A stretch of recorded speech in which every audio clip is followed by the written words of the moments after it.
Ito guys, ang gagamitin ko. Ano po ito? Comestible. Makain po ito na pen. Ayan. Drawingan lang natin. Pasensyahan nyo na kasi hindi ko alam hindi ako perfect mag-drawing ng mata. O, ganyan lang siya. Tapos, ganyan lang.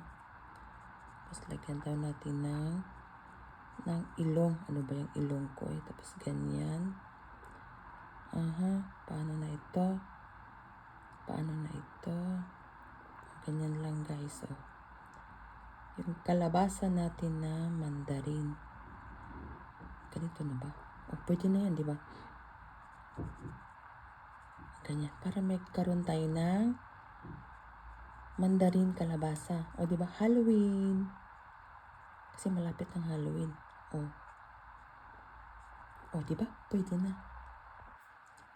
Itong ilagay ko, mga kaibigan. Ito, fondant ito ha, fondant. O, ayan na siya mga kaibigan.